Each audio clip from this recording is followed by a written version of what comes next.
the land of the free and the home of the brave. I'm a proud American from my birth to the grave. 47 is the tall, took a bullet for all. Didn't flinch, didn't run, still the answer the call. And we say, be tight, be tight, be tight. Officer Tatum show. Be tight, be tight, be tight. Officer Tatum show.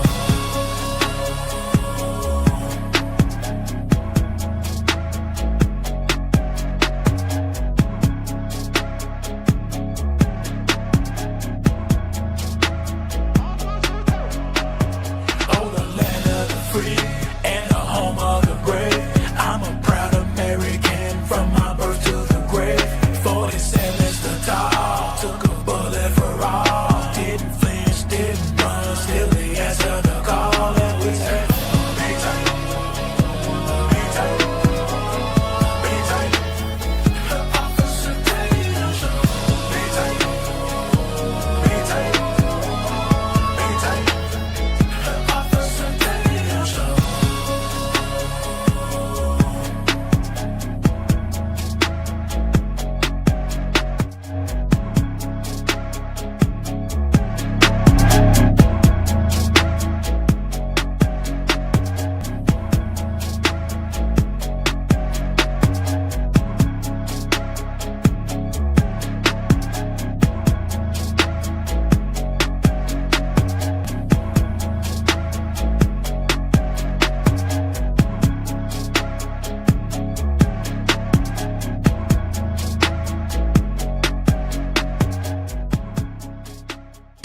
If you don't believe that we are in a fight today, you're sleeping under a rock. If you get hit and you lay down and you cry and you fold up in the corner, definitely you will not win the fight. We show up to win. Our culture needs a lot of you young people in here to step up and stand out. There is nothing or no principality, power, division, devil can stop us when we're united. They can only get you when you're divided. When I see the American flag, I see us progressing to something that can be awesome and great. And if you don't plan on winning then, you might as well go on the day. Ladies and gentlemen, ladies, welcome back to the Officer Tatum Show. Let's talk about, did he do it or did he not? That's what I want to talk about today.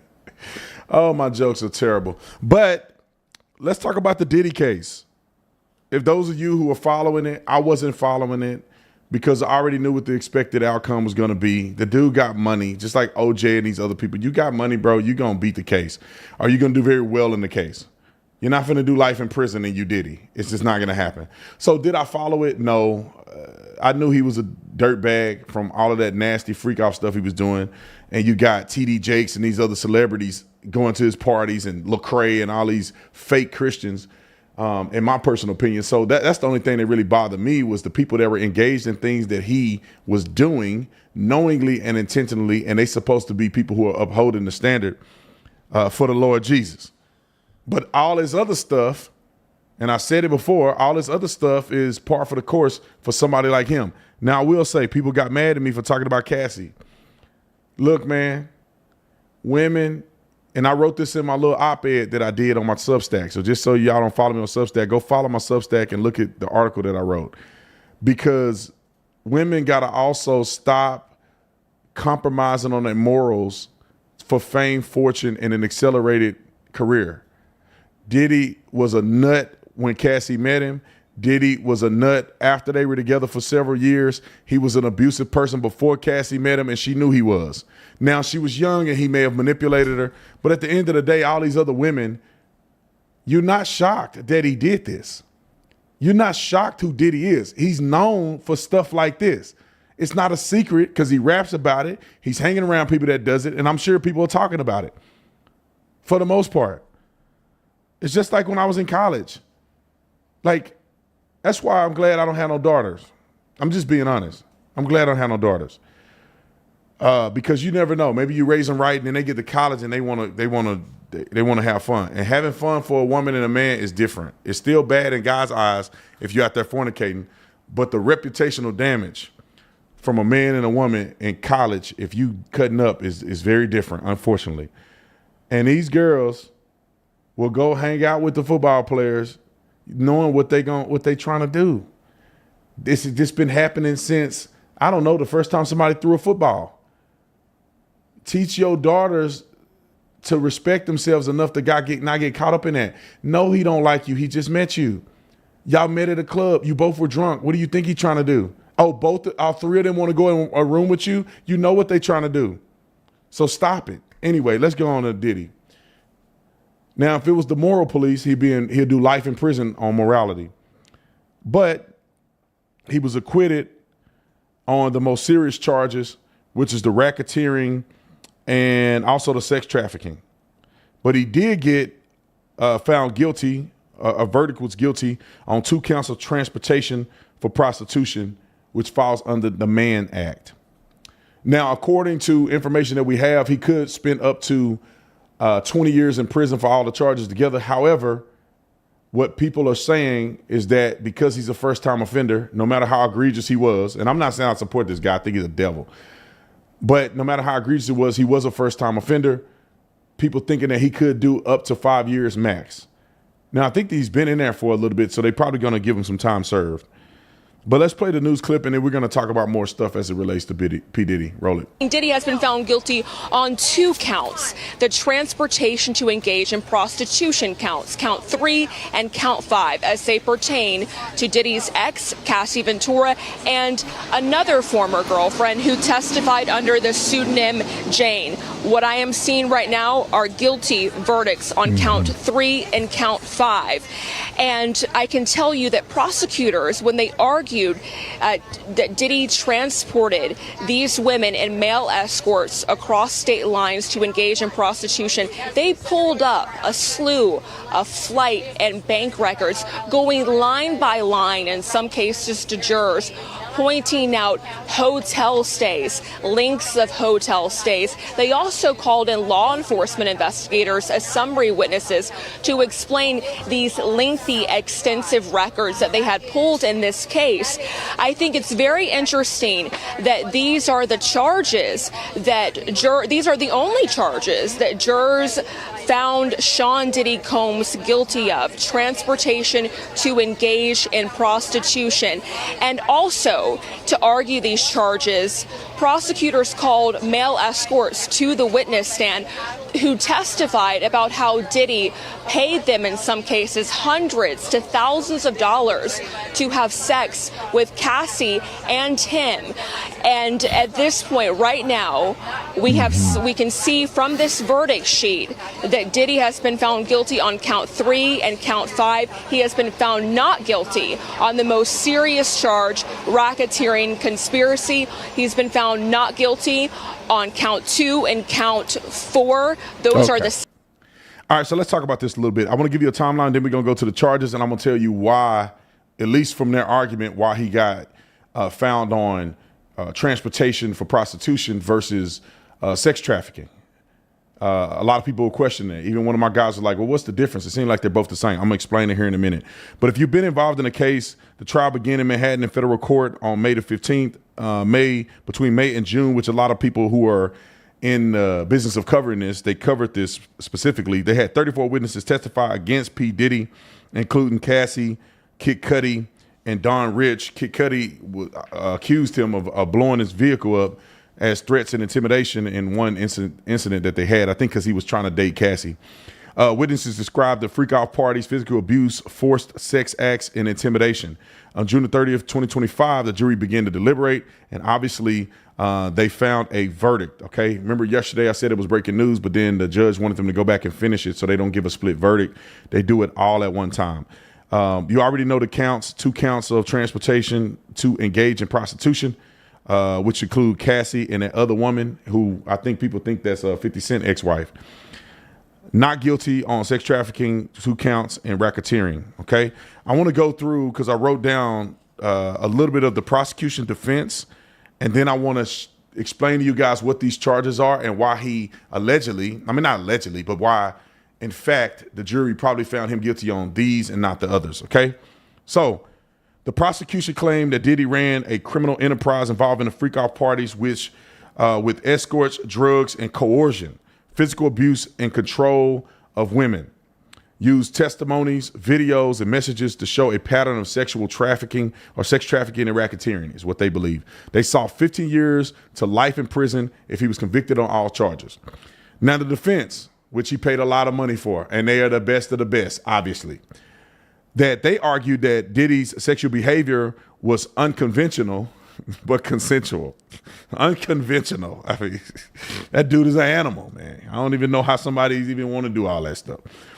It claimed that the accusers were motivated by money. They pointed to Cassie's settlement, which she settled within 24 hours of a civil suit against him for $30-something million. And they're like, she don't want any justice. She would have went to get charges pressed against him. She went and took the money within 24 hours. She didn't even negotiate. She didn't try to deny anything.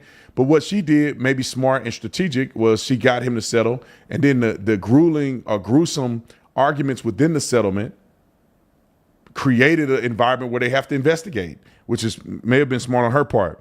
They also argued that there was no criminal enterprise, just personal relationships, no organized crime. Okay, now let's go to some of the details and what do these charges mean, okay? When the ones that he was found guilty of, or the verdict found him guilty of, or the verdict that was handed to the judge was a guilty verdict on transportation to engage in prostitution. It's a federal crime under the Man's Act, transporting someone across state lines for illegal sexual activity. Illegal sexual activity. Considered a lesser offense compared to sex trafficking and racketeering. Trafficking needs proof of coercion, fraud, or force in sexual exploitation. So they would have to prove that Diddy somehow coerced people to travel, that there was some type of fraudulent expectation involved in them traveling for sex, or there was forced sexual exploitation, which means that these people were not willing participants. They were minors. They were unable to consent and things like that. Now, when you look at the situation that happened, it does not appear that any one of these people were coerced with violence. I mean, according to what they determined, they were coerced with violence to travel to have sex, which is illegal. They were compensated financially, and it appears through communication it was a lawful communication, but an illegal transportation of traveling for sex. And then the racketeering involved organized criminal activity or enterprise. Prosecutors failed to prove this in court. And I want you guys to understand this. Our burden is not the preponderance of evidence. Preponderance of evidence, which means that you have 51% of the evidence on your side, which means they have a ton of evidence, but just a little bit of evidence lean more towards you than the other person. You know, lean more towards the defense than the prosecution or vice versa. We don't operate like that. In our criminal justice system, it's beyond a reasonable doubt. So if the defense can create a reasonable doubt, then they cannot find him guilty. So that means that if they have any doubt in the validity of coercion in trafficking people, or any doubt in that there was fraud or force involved in these people who were traveling across state lines to have sex, if there's any doubt, meaning that they doubt to any reasonable degree that these people were coerced or not, they cannot find him guilty. When it comes to racketeering, if they find any doubt, if any one of the jurors say this does not seem to be a coordinated criminal enterprise, like a lot of these people are just his friends. A lot of these people are clients. A lot of these people know P. Diddy. A lot of these people have been involved with P. Diddy before. A lot of these people acknowledge who he is and that he's a celebrity and they want to participate. Cassie was with him for I don't know how long, and she willingly participated in a lot of it. They got text messages and records of her seeming to enjoy some of it, right? And then all of a sudden it goes south. And I'm not saying that he was right or wrong in this. I don't know. But I'm saying what they may have found. I'm just giving you a legal parameter. Each prostitution transportation count can be up to 10 years in prison. So he got found guilty on 2, up to 10 years. So at the maximum, if they throw the book at P. Diddy, they will get him for 20 years for those 2 counts, okay? But legal experts say he's a first-time nonviolent offender, which I said before, and he may receive less than 5 years or time served depending on judges' discretion. So P. Diddy essentially, and I will make a prediction right now, that P. Diddy essentially got off on this. And I will say this. You cannot be involved in things like this and then play the victim when you don't like how it turns out. I personally want nothing to do with people that are doing crimes, snorting coke, doing sex freak-offs, orgies, swinging. I don't want to be around you. Don't talk to me. We ain't friends. We not doing events together. I'm not doing an event and coming hanging out with you after. I want nothing to do with nothing. Why? Because I don't want any involvement in this. Just like the lady that she just got off, or they did a retrial. Maybe it was a mistrial. I don't know. I think she was found out guilty of allegedly running over her husband, a boyfriend in the snow. Some of y'all probably know what case that was. Well, it appears that they were doing some swinging stuff, and the swinging went south, and the cover up continued, and some people ended up killing her boyfriend and to cover up some other stuff they were doing. But they were allegedly swinging and doing criminal activity. Like everybody knows that person that you say, no, y'all trying to do drugs, and I want nothing to do with it. When I was in college, we had dudes on the football team that they probably were doing coke and stuff. I don't know what they're doing. I'm not there. Y'all want to smoke weed? I'm not smoking weed. I don't care what kind of drug test you think you can beat. I'm not finna get kicked out of school for smoking weed and have to tell my daddy I lost my scholarship because I wanted to smoke weed. You know how crazy that is? Let's get to a couple other responses. Megyn Kelly's response to the verdict. She was heavily involved in this. I absolutely love Megyn Kelly. She's very good at this. I don't know what she's going to say. I didn't watch this clip before, but this is just her response. Roll the clip. I can't believe is about to roam our streets again. I'm sorry. I'm disgusted by this verdict. This is ridiculous. I just find it absolutely outrageous. The amount of crime that this guy just. Let me just tell you why she's so upset. And I love Megyn Kelly and I respect her in her time, but she's still a woman. And women, I'm telling you, I talked to my wife about this same thing. Women, I think, they have this sense of compassion and empathy more so than men do. Men can look at it and say, the law says this. I don't care how nasty and freaky and crazy he was. He didn't violate a law here. Maybe it should be against the law, but it's not really against the law, or that's not what he was charged for. The prosecution didn't bring the charges that you want to see him go to jail for. But women get emotionally involved in it and they feel bad for Cassie. I don't feel bad for Cassie. Cassie knew what she was doing. She was exploiting a portion of her situation for her own benefit, and it didn't work out for her that way. She wanted the fame. She wanted the leverage. She wanted everything that came with Diddy, which came with freak-offs.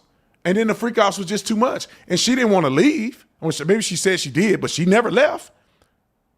And maybe she was threatened and all this other stuff. But, man, there was plenty of times Cassie could have left, I think. Now, it's easy for me to say because I wasn't in her position. But I think as a man, I don't feel sorry for her. I think what happened to her was wrong. But I'm not looking at it like, oh, my God, he's such a monster. I'm like, y'all knew exactly who he was, bruh. You didn't know Diddy do parties like this? Yes, you did. He's been doing it forever. Bad Boys Entertainment and back when Biggie was alive and all this other stuff, these dudes, that's all they do. And they run New York. What do you mean? You could just hear about the fact Diddy was at this party and they did all this. What do you mean? How did J-Lo not get caught up in this? He ended up shooting somebody. Well, he had somebody shot when J-Lo was with him. J-Lo left. Why did the other women want to be involved in him after he was on television? Shine went to prison for it. But he involved in some altercation where Shine ended up shooting somebody. What are y'all talking about? That's like acting like Snoop Dogg and them and Suge Knight and them, and you go to a party with them and you like, I didn't know that Snoop Dogg, I didn't know that Tupac was like, I didn't know Suge Knight was a murderer. What do you mean? I don't live in California. I'm not in the rap game. And everybody knows Suge Knight was dangerous. Everybody knows Suge Knight will get you murdered if he didn't murder you himself. Everybody know Diddy was like this. Roll the clip. Got away with. I believe he committed arson. He definitely battered Cassie. He battered Jane too.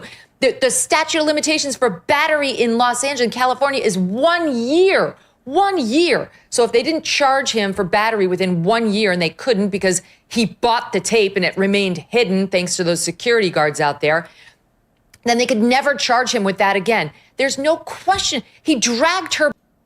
Hold on, Megan. But she never reported it to the authorities. She had a year to report it to authorities, and she never did. And so he may be a maniac and a lunatic, and he's probably going to go to hell for what he did if he don't repent. But that's not on the table. That's not a charge that they charged him with. It doesn't matter if he bought the tapes, because if Cassie would have gone to authorities and articulated that she had been abused in a hotel, the police department can extract the footage. They can subpoena the footage. They would have to prove that the footage didn't work, which they probably would have a hard time proving. So it's not just on Diddy, even though he's a devil, but she also didn't participate in the process of justice for herself. Roll the clip. Back into that hotel room. Why wasn't that kidnapping? They only talked about the kidnapping of Capricorn Clark, who was his sort of main assistant, because she said he grabbed her and made her go with him over to Kid Cudi's house. There's no question he broke into Kid Cudi's house, in my view, and that he opened up the Christmas presents and locked the door in and made a threat. There's no question in my mind he was behind the arson of Kid Cudi's car, and there was proof, plenty of proof to prove that. There was female fingerprints they found on that, the firebomb that was left there, the Molotov cocktail. And the prosecution said there's no question he didn't do it himself, but he said, I'm going to bomb Kid Cudi's car. It's in writing. Cassie Ventura emailed her mother saying, oh my God, he's threatening to bomb his car. And 2 weeks later, it got bombed. Oh, gee, it was just some third party who also had, it's just. See, this is what I'm saying. Women, not all, but women side on emotions and not facts. Yes, he probably did it. Yeah, he may have done it. Yeah, it sounds like he wanted it done, but you got to have evidence. Yeah, that's why he didn't do it himself, because he knew if he did it himself, they'll have evidence that he did it. So what does somebody like him do? Use gullible women who want fame, fortune, and money and status to carry out dirty work on his behalf without his involvement whatsoever. I'm telling you, this is what powerful people do. We all know this. But Megan is upset that he got off on these things as if it was prosecutable. It's not, unfortunately. But see, I can detach from he's a bad guy. He probably did that to, well, we need facts, because if you don't have evidence, you don't know who did it. Roll the clip. It's just like the proof was there, yeah. The beatings, the threats that if they didn't go back into those rooms and get off with these male escorts, that they were going to get beaten. The testimony from that Daniel Phillip, who was the male escort, who heard Combs abusing Cassie behind the door, and she was screaming, I'm sorry, as he heard him slapping her. Get back out there. She came back out. She was shaking. She got back into the escort's lap, physically shaking. She was so scared, to the point where that guy couldn't perform sexually because this was so horrifying to him.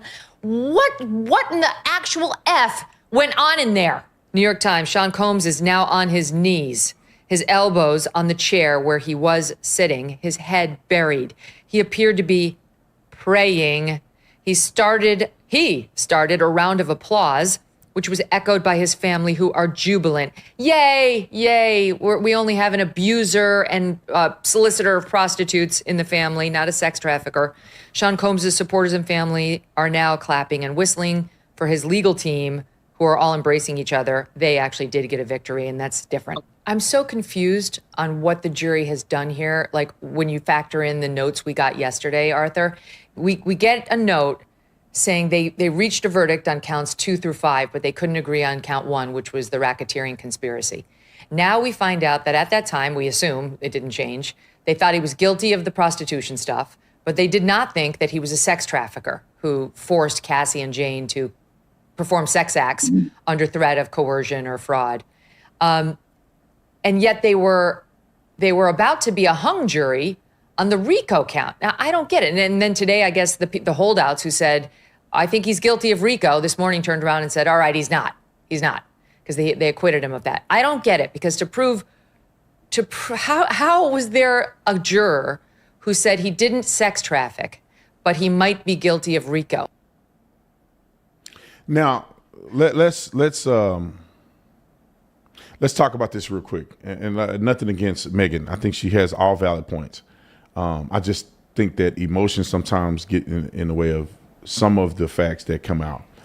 Now, the way the jurors work is very dynamic, right? You could say jurors agree to this, agree to this, agree to this. And then when it comes to RICO, right? If you look at the RICO, and I'd have to go through the details of RICO, but in this particular situation, the RICO charge, what they're pretty much looking at is organizing criminal activity or enterprise. If you show that, like for instance, if you are trafficking people, meaning they're not trafficking, but if you are soliciting them to travel to do prostitution, that's illegal even if you didn't coerce anybody to do it. It's illegal. You can't do prostitution across state lines. Now, trafficking somebody is threatening them or whatever. But you could also have an enterprise of trafficking illegal prostitution, meaning that if you could show a overwhelming coercive effort to make these people do it or whatever the case may be, you could probably get a RICO type case involved. And then there could be other elements. Now, a hung jury or people that can't deliberate, they may not necessarily disagree. They may be finding themselves disagreeing on certain elements of the crime. So they say all these elements make sense, but this one don't make sense to me because I think he should be involved in this. And also, it's kind of confusing because you would have to be there. I didn't watch the trial. You would have to know what the jury instructions were, and you would have to know what the jurors were looking at as the statutory conclusions that they had to draw. Like, for instance, if the judge says, you shall find him guilty if transporting escorts across state lines, that you could show that there's violence involved in their transportation that does not involve Cassie or the other female. Then if he says that it does involve Cassie, the other female, that will change the way that you decide to deliberate. If the judge is saying you cannot add them as part as the trafficking case, you cannot add them as a trafficking, or with all of the other people that were involved in this, all the other testimony, the judge says you cannot, only Cassie and this woman are eligible under this provision or this jury instructions. You can only go off of what he did to them. That's the only thing you can go off of. And all these other witnesses of how he beat him and screamed at him, or like the judge can pretty much give you instruction to say, you can say this and do this, and that's it. Justification of self-defense is this. The judge can make his interpretation of what he want to present to you as your instructions on how you need to deliberate. I hope that makes sense to people, because it's very complicated, because this trial wasn't enough of a thing to me for me to just follow it like I do some of the police trials. Let's go with 50 Cent's post real quick, because 50 Cent is like the biggest troll on planet Earth. Oh, Diddy beat the Rio? That boy a bad man. He like a gay John Gotti. He like a gay John Gotti. 50 crazy, man. 50 funny as a mug.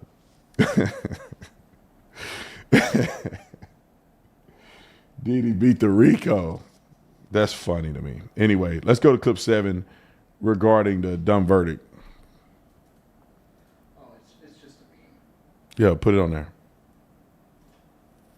I think that's the one we flashed on the screen.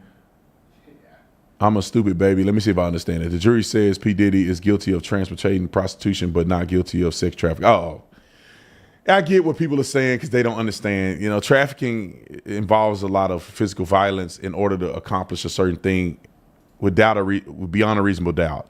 Cassie sent messages that she enjoyed it. The other women are sending messages back and forth that they liked it. So it was a lot of times where they put, like Cassie would set up some of them. You know what I'm saying? So it kind of drew doubt in the jurors that she was just completely coerced. Maybe there were some instances where she didn't want to do it. Maybe. And then that's his word versus her word versus another person's word. But then they see more evidence of her continuing to say, baby, I can't wait for the next one. She start scheduling them.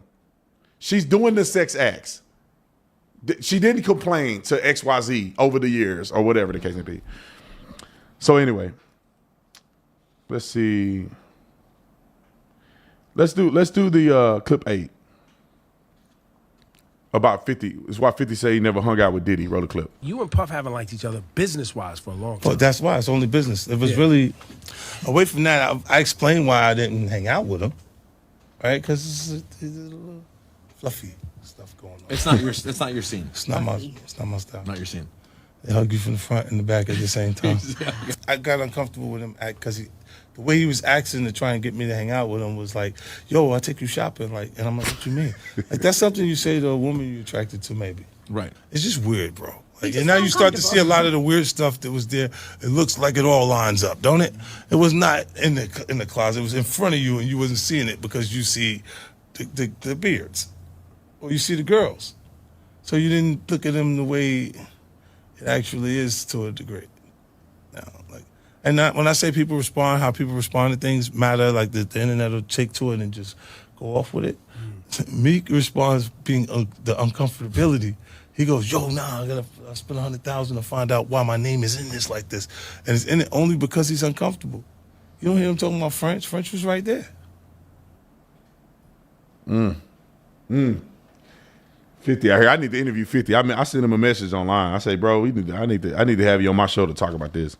Now, of course, he probably will never come on the show.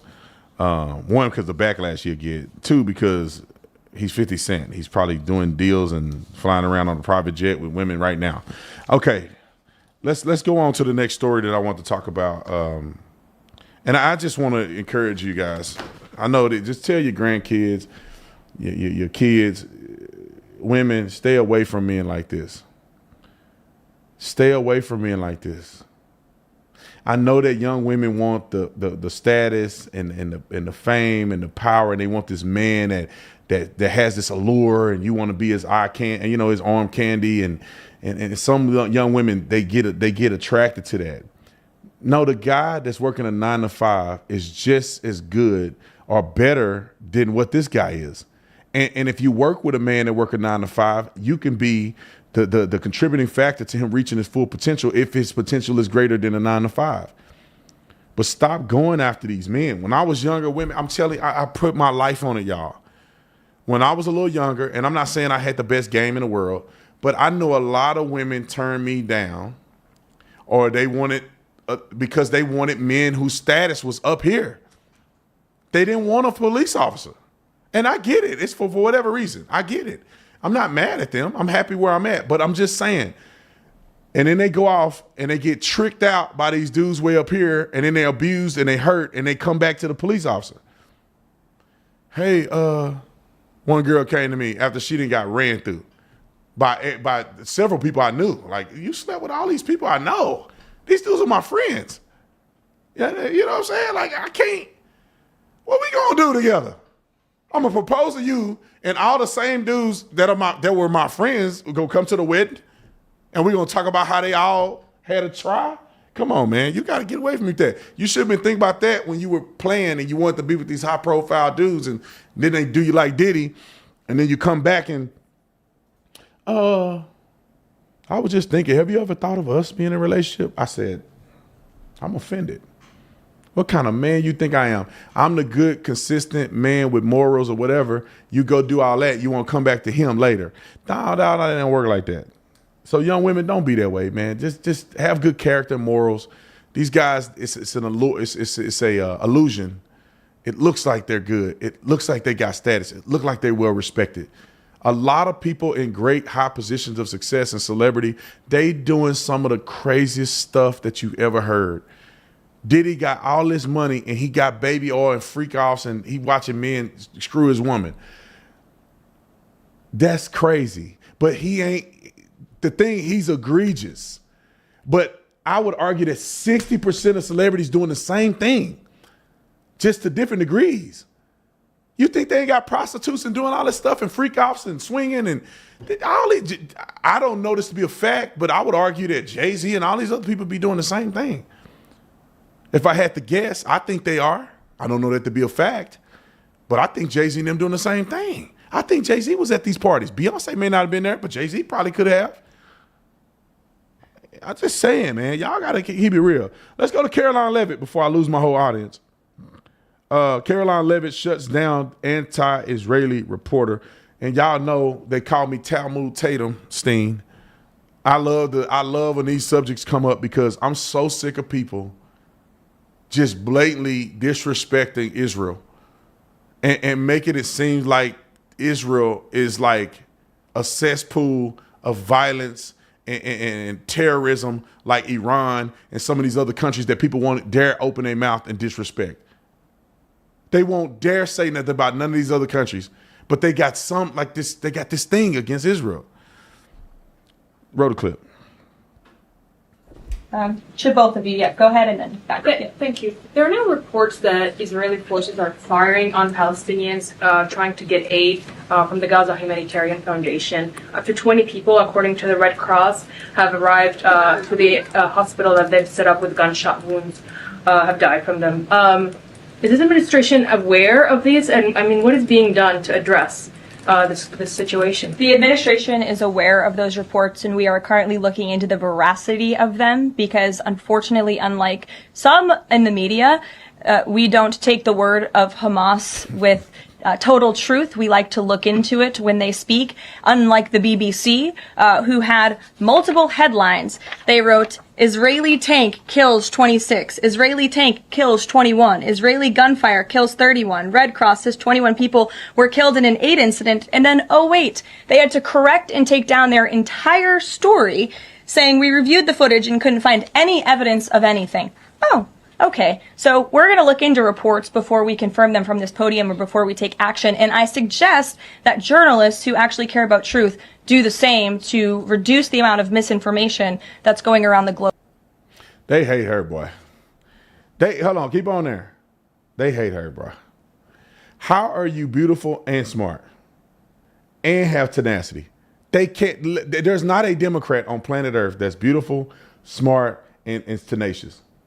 That doesn't exist, and they hate. And she's 20 something, ain't she? She's like 20, I think 28 or 29. She young. She a young one, and she on here whooping them harder than any press secretary in American history. They hate it. Let's get to the crux of what she said. She said, and they're going off of reports from Hamas. This is what bothers me a little bit. People say, the IDF is just killing innocent people all the time. They're just shooting and like blowing up churches and buildings and stuff. And they kill so X amount of people. And you go, well, where you get that number from? Hamas. Oh, okay. That makes sense. Self-reporting, right? A person that is willing to come over into your country, they all in the same country, to be honest, all Israel. They're willing to come across their little jurisdictional line to come and murder children and behead people and rape people and kidnap people, but they're not willing to lie about numbers. Okay. They're not willing to lie about numbers, though. Their numbers are 100%. All the attacks that have happened is 100% truthful, but they're not even truthful where they stationed at and where they have their tunnels at. They're not truthful what they've been doing with the money and holding Palestinians hostage with aid and financial support come through, and they don't give nothing to the people, and they build tunnels and rockets and stuff to try to eliminate Israel or the Jewish people in Israel. Come on, bro. Like, I just don't understand. If you claim that IDF is lying, then you got to know Hamas is lying then. You can't say, I don't believe nothing the IDF say. The IDF is corrupt. Israeli government is corrupt. Okay. If that's how you feel, Okay. And then when Hamas says something, when they give reports from Gaza, it's 100. Oh my! I can't believe it. I can't believe they just did 45 little kids. How do we know that they are not responsible for doing some of this stuff? Why wouldn't they enact violence against their own people in order to conjure up controversy to make Israel look bad and them look good? Why wouldn't they kill their own people in some cases? Why wouldn't they stage it or make it look worse than what it really is? Why wouldn't they lie about footage and say this footage is from this time and that was 6 years ago? Why wouldn't they do that? These same people are willing to hide behind their own citizens in wartime. These same people are kidnapping innocent people from Israel. Kids, women, children, people that have nothing to do with this conflict. They're willing to do that, but they're 100% operate with integrity when it comes to reporting how many Palestinians are dying. This is what they will not tell you. How many of the people who die are actually fighting on behalf of Hamas, but it's not wearing Hamas uniforms and is not designated as a Hamas soldier? How many? Because I saw a video earlier in the fight where you see a person come out the ambulance with the medical garb on, pick up a rifle from a dead Hamas soldier and ran it over to give to another one. Then when they found some of the hostages, they found them in the houses of reporters and other people that live in, they're regular civilians. So you tell me who's who. You know, it's just crazy to me. Like I can see Hamas doing this, and people are doing it for the cause, right? For Allah. They know that they're going to bomb this building. They've given them an evacuation order, and some people, because of their support and love for Allah and doing their thing, they stay in the building anyway. So when the building blow up, they have casualties they can claim against Israel. I can see them doing it. Why wouldn't they doing it? They fighting for something bigger than just Gaza. They fighting for going to heaven and whatever they claim that they're going to get when they die. They have suicide bombers. You think people aren't sacrificing themselves in these buildings to make Israel look bad? They could be. I'm not saying they are, but I wouldn't look past it. I could see them holding up in a building, even holding their own people hostage in the building, won't let them leave. Making sure women and children are there. Blow up, boom, and then they got dead bodies everywhere, and they like, Allah Akbar, Allah Akbar. They got these people laying around, and I remember I saw a video that was concerning to me. I saw a video where it was suspicious to me because there was this explosion, and I started to pay attention to these videos a little more with a little bit of skepticism. I said, the building is blown up, but all the casualties are little kids. Not a single adult anywhere in sight. According to their little people they picking up and the little people that arms are hanging off. It's like, where is it where in a time of war, you got kids somewhere separate from adults in a place in which that's getting blown up? You would think that the parents would be with the kids. So it's a part of me wonders, and I can't prove it, but I wonder, are they setting these kids up to be leaving them in certain places so they get blown up and then they can be casualties? Because there's a place where you see like 5 or 6 kids, and you're like, well, there's nobody else out here. No adults are out here. This is very weird. Why is it just 4 kids laying around here in this random spot and there's no adults anywhere in sight? And then the building is just completely destroyed and stuff. So I don't know. Maybe they're just residual of the conflict, but it often make me wonder. All right, next clip. Next story. Let's go to the coffee shop owner removing pride flags. I think I had another clip too. Did I send you a clip of that Karen? Nah, I'll save that for a reaction. Let's play this clip. This became a news story only in Portland, where you see something like this. Roll the clip. North Portland coffee shop sparking some controversy. The owner admits he removed pride flags that were hung up by employees, but says that decision has nothing to do with the LGBTQ+ community. Good afternoon. Thanks so much for joining us today. I'm Deborah Knapp. And I'm Steve Dunn. K2 Shelby Slaughter spoke to the owner of Cathedral Coffee today. She joins us live now outside their North Portland location in St. John's. And Shelby, he says all flags are against his company policy, right? Yeah, that's right, Steve. And let me show you what you see when you're coming to Cathedral Coffee. We have two signs right here. St. John's is proud. Pride is for all, and even signs lining across the street, which bring us right here to Cathedral Coffee in St. John's. This is one of 3 locations, and the owner tells me he's just trying to maintain a neutral position. Outside of Cathedral Coffee in St. John's, a statement is being made. All around the coffee shop, you see this: pride flags and signs of support for the LGBTQ+ community. But it's what is not displayed on Cathedral Coffee's property that has people upset. Former employees claim they weren't allowed to hang the pride flag. When I heard that, it really upset me. Like, there's no place for that in our community, as far as I'm concerned. Kylie Forsland frequents this coffee shop. She heard about the pride flags being taken down after employees put them up, and say because of that, Cathedral Coffee has lost her business for life. We spoke to the owner, and he says that he believes in a place of neutrality. He wouldn't display the MAGA flag, he wouldn't display the Jewish flag, and he wouldn't display the pride flag. What's your take on that? Spoken like an oppressor, honestly. Like, I just don't believe that. Hold on. I have a little bit of background on.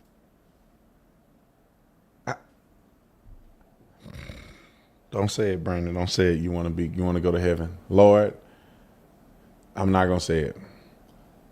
Where are these people from? The level of narcissistic retardation is blowing my mind. The man says, I'm just choosing to be neutral, and that's a problem. Now, can he put a swastika up there? Can he put a Confederate flag? And if somebody wanted to put a Confederate flag, can he put a Confederate flag in his place? Could he I swear, God is my witness.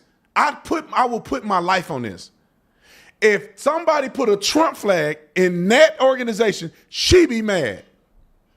She'd be mad. If somebody put "we don't support pride" in that organization, she'd be mad. The man says, I just want to be neutral. I don't want to be doing that or this or that or that. Everybody got their own opinion. Can we just serve coffee up in this mother? When she heard that, her stance is, that sounds like the oppressor. It's oppressive to be neutral or impartial. Put her back on the screen. You can tell she got a Harris Waltz hat. That's enough to tell you how the level of psychiatric help that she need. Roll the clip. And who he is and kind of what he believes, and I just don't think it lines up with the people that frequent this coffee shop and the people that work at this coffee shop. That owner, Austin Tanner, declined to go on camera, but did speak to me over the phone. He said claims he discriminated against the pride flag are, quote, totally false, and says he maintains a neutral stance in his business so that everyone feels comfortable. But y'all, they don't want everyone to feel comfortable. They are not here to have peace and unity and solidarity amongst groups. They want to force their agenda. They want to force that gay stuff. I can't say it because it's going to be a pause moment. They want to force it on you. I was going to say down your throat, but they want to force it on you. They want to force this stuff in your life, in your church. Why can't you just put your gay stuff up everywhere else? Why can't you leave a man business alone? Because you can't be neutral about it. You can't say, yeah, I support gay people. What does it matter? No, you got to put the shirt on. No, you got to transition your kids to show that you support gay. You got to let them do anything they want. They can break the law. You got to accept it because they gay.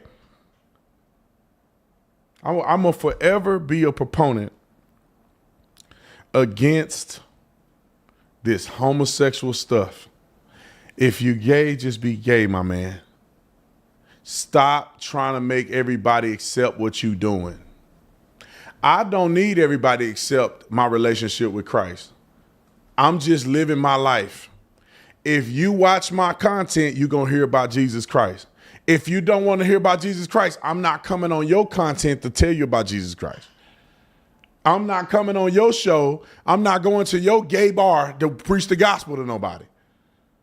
I live the life, and if you want to live the life, then you come talk to me. But outside of that, I'm not here to make you do nothing. I'm not forcing y'all to do nothing. Don't force me to do it.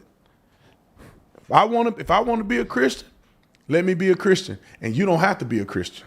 You don't have to like Christians. You can actually hate Christians. They ain't got nothing to do with me.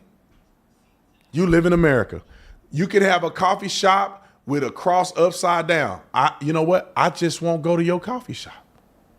I don't need your coffee shop to get shut down. You can say Jesus Christ, it ain't real. Your shop could be called Jesus Ain't Real.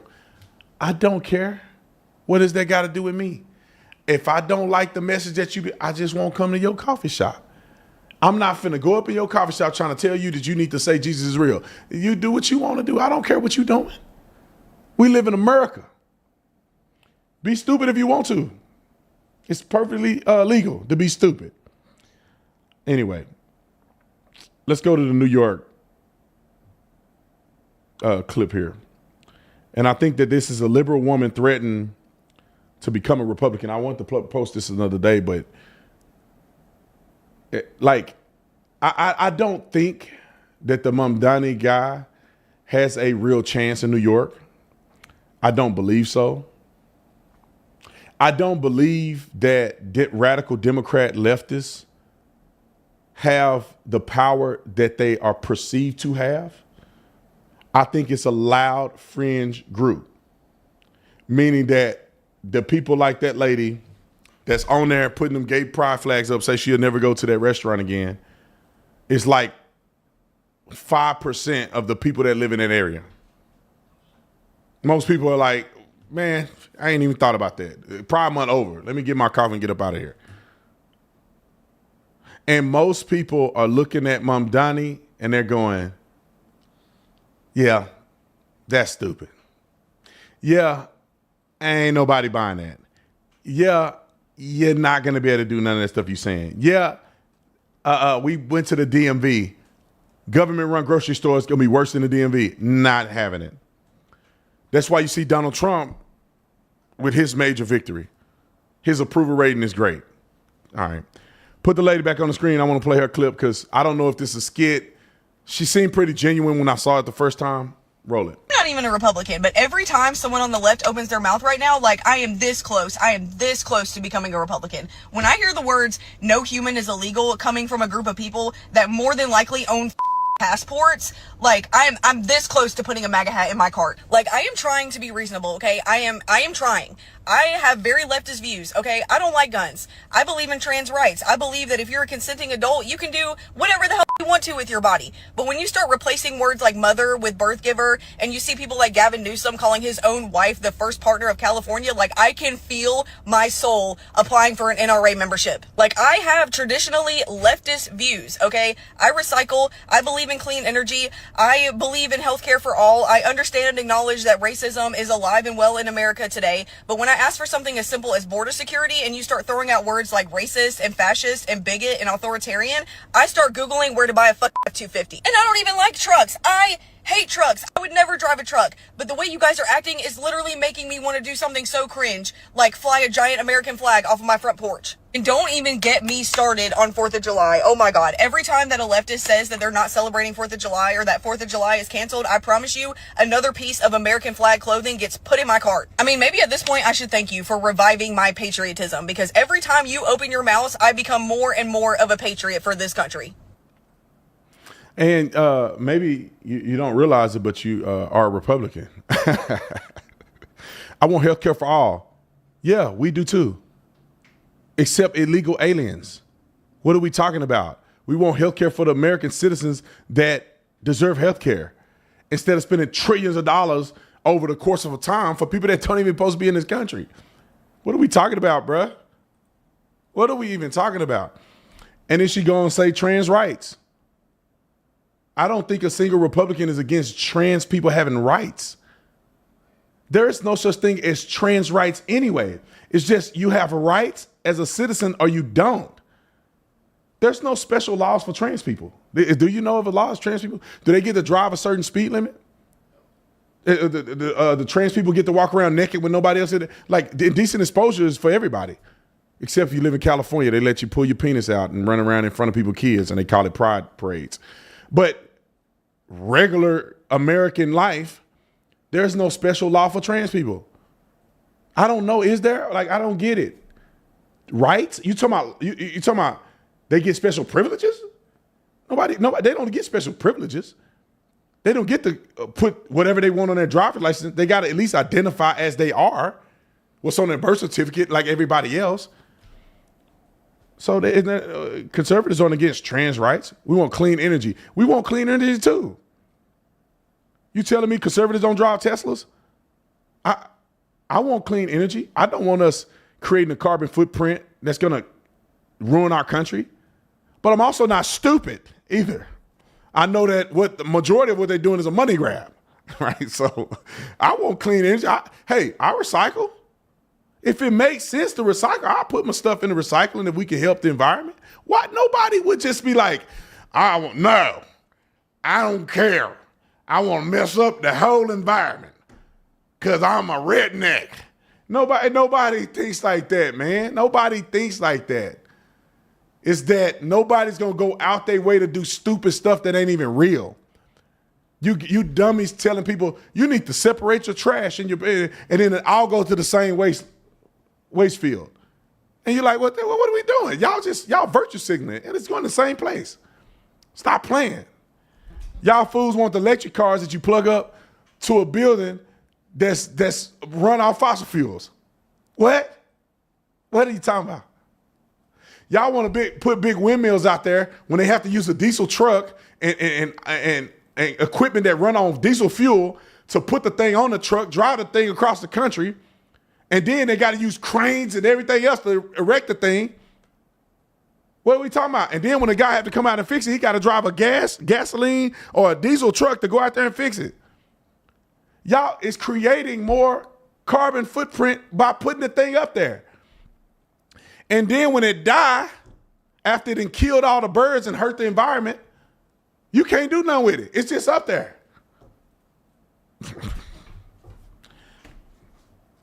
After you got your little battery in your electric car that they did slave labor over in Africa to get cobalt and lithium out of the ground, after y'all done did all that slave labor and hurting the environment and killing people in unsanitized environments, are you happy now? Just for you to drive that thing and plug it into the grid that everybody else uses their electric power from.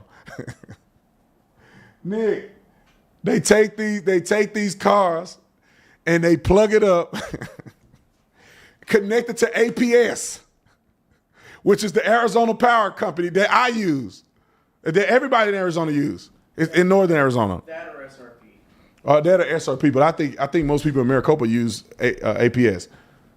Well, regardless, they take the electric car and they plug it up to that thing. I got an electric car charger at my place because one of the guys that worked for me put one in. He had a Tesla. Where do you think the electric power going to? The electric power that plugs into this wall goes to APS, where my electric bill is from. So either you want to claim this entire building is clean green energy, or that car is adding just another electric bill to fossil fuel development or whatever. Fossil fuel, I want to say extraction, but it's not extraction. But y'all get what I'm saying. You're creating a carbon footprint. Okay? Was that it? There was another TikTok clip associated with that. All right, play it. New Yorkers, I'm urging you, please vote red. As a liberal, bro, I'm tired of the crime, son.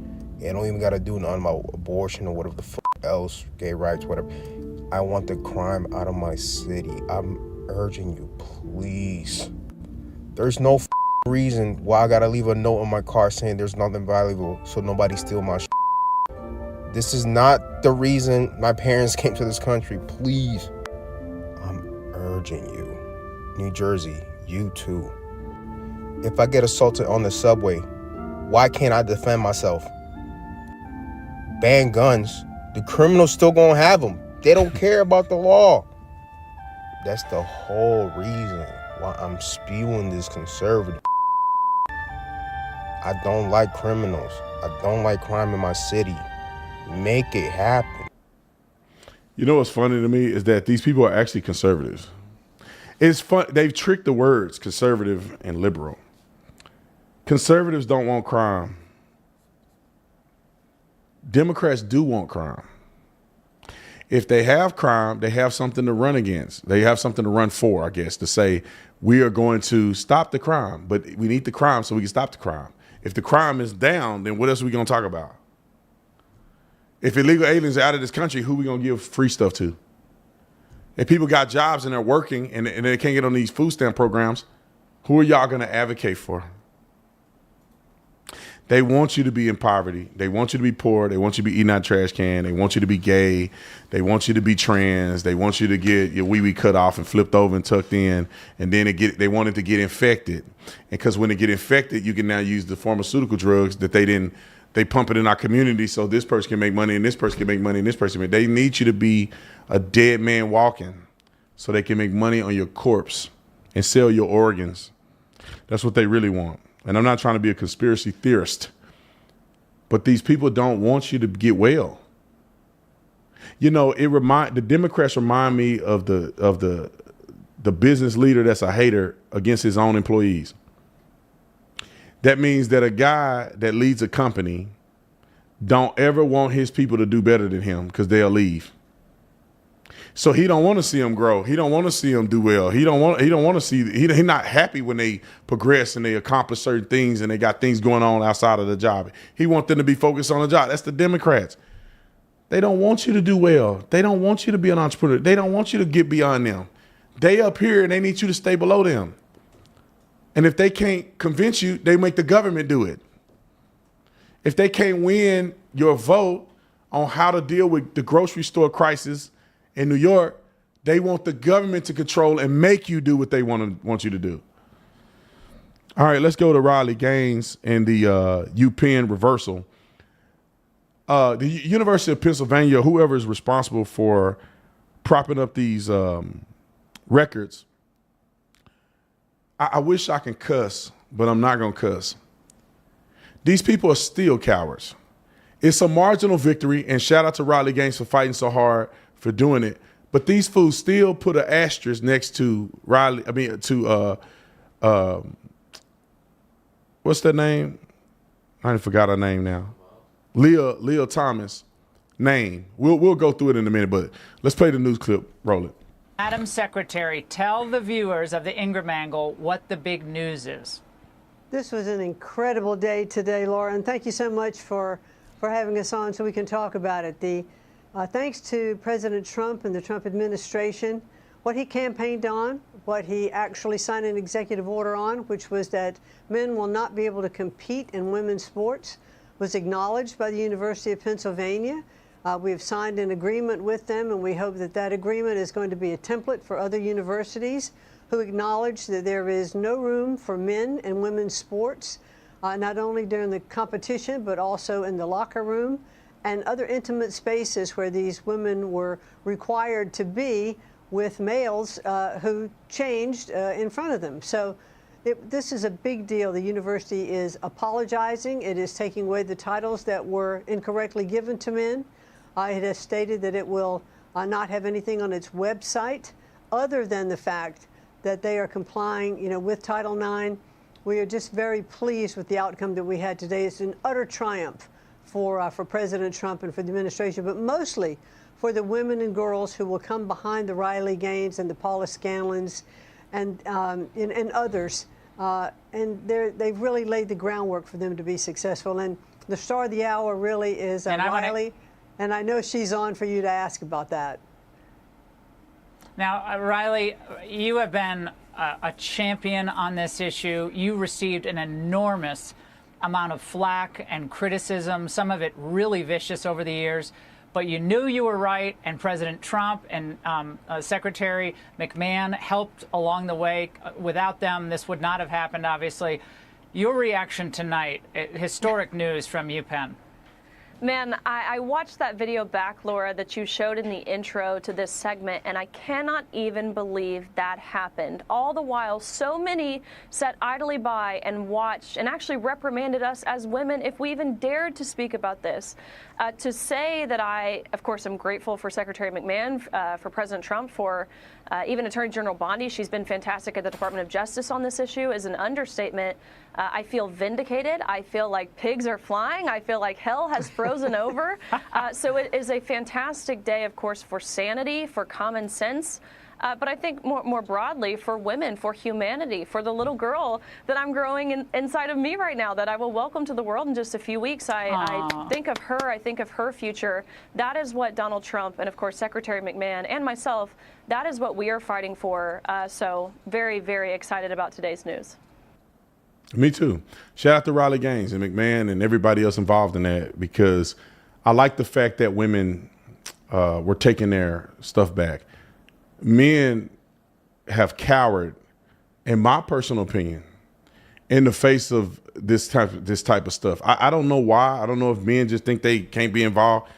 Ain't no mother freaking way that my daughter will be competing again and they doing that to her. I'm just sitting back there just, wow, so I'm sorry, sweetheart. I don't know what we're going to do. No, I'm up there acting a fool. I'd be going to jail at least once.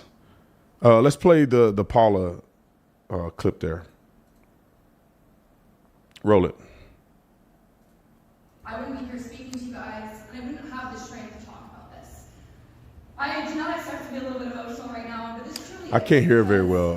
We'll play that in post production. But Paula Scallon, however you say her name, it said this is what she voted for. It's for these things to happen. She probably was another young lady that was screwed over by these boys playing against women. Let's just talk a little bit about some of these things here. Apologies are being issued to female athletes. University of Penn's school records have been corrected. We have a picture of that, don't we? The school record with the little asterisk next to where Leo Thomas. I'm thinking, Nick, when he get back, have him pull it up. But the school records were corrected. University of Penn. Male to female participation in women's athletes have been officially banned in University of Pennsylvania. University policy updates to reflect biological-based definitions. Penn NCAA actions, the national medals titles may yet be revised. University of Penn handled it internally, but NCAA hasn't finalized. Okay? Leo Thomas, if you didn't know who this fool was, as a man, NCAA Men's Division I, Leo Thomas was ranked 462nd in the 200-yard freestyle. I don't know why it's not meters. It's yards. They go with yards in swimming. I guess it's what they do. Ranked 554th in the 500-yard freestyle. Ranked outside of the top 500 in most of the events.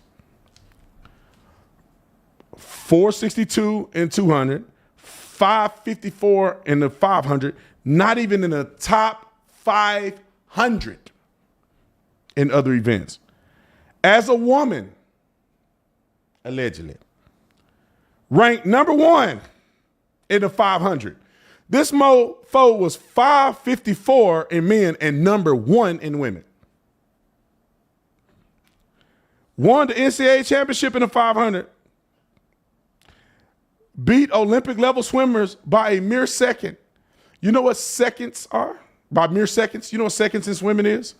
That's a long time. You running a 100-meter dash and you beat somebody by a second. That's insane. And Riley Gaines was the leader in making these things happen. I love it.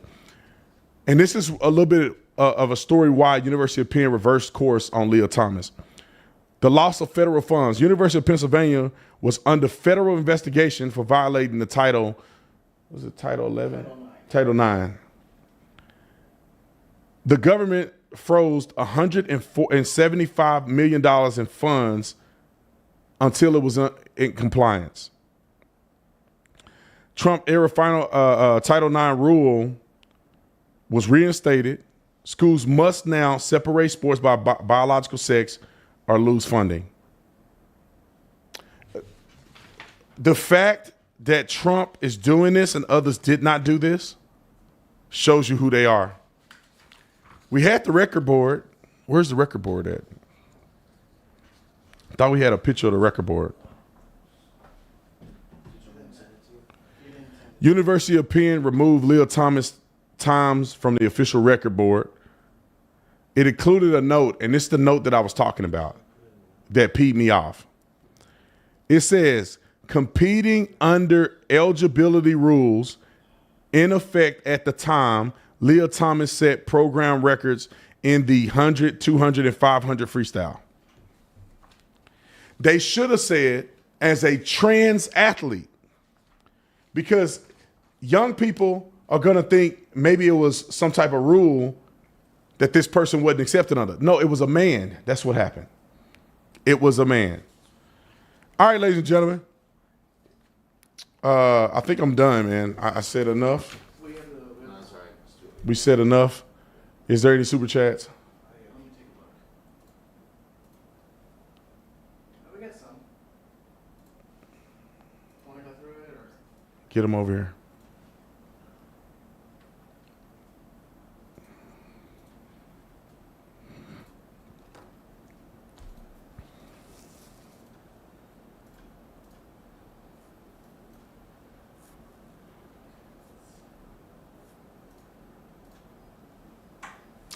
Okay. All right. Let's see. Scooby. Karen Reed. No swimmings. Well, Karen Reed. No swingings. Oh, swinging. Laugh out loud.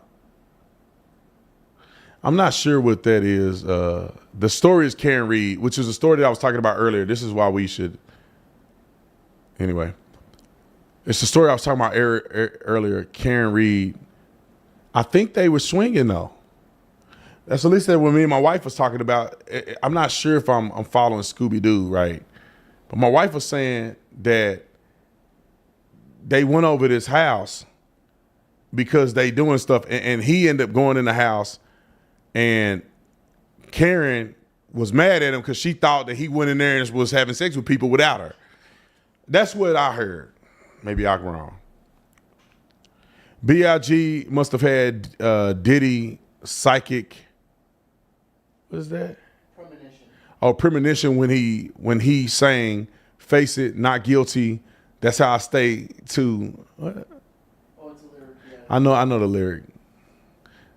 Face it, not guilty. That's how I stay filthy, richer than Richie. That's what he says. But I don't know how I say stay to.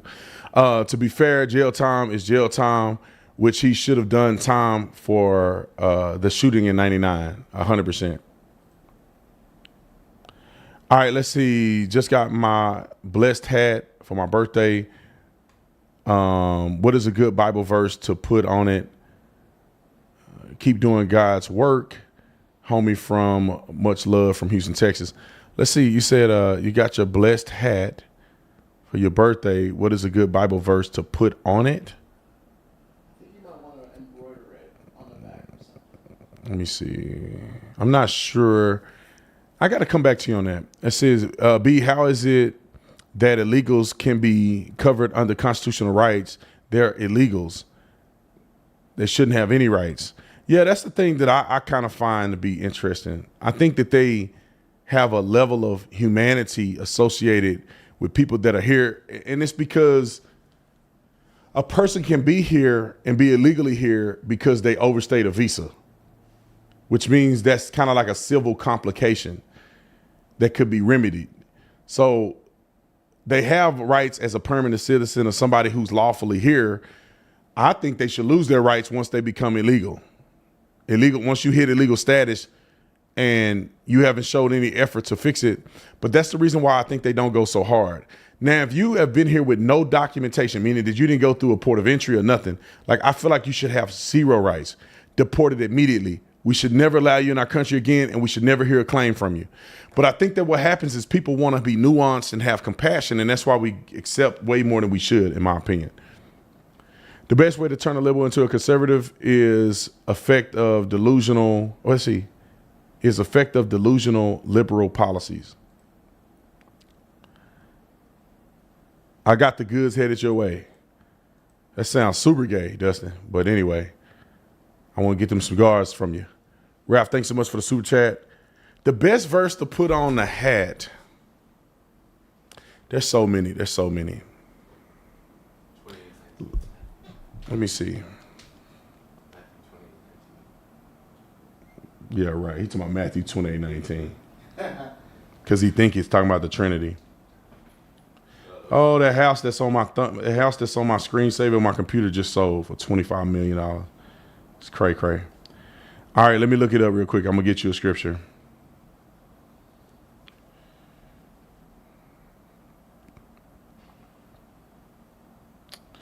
All right, let's see if I can find you one.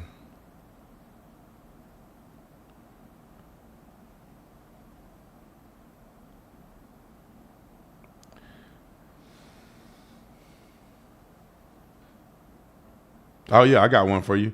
Luke 11:28.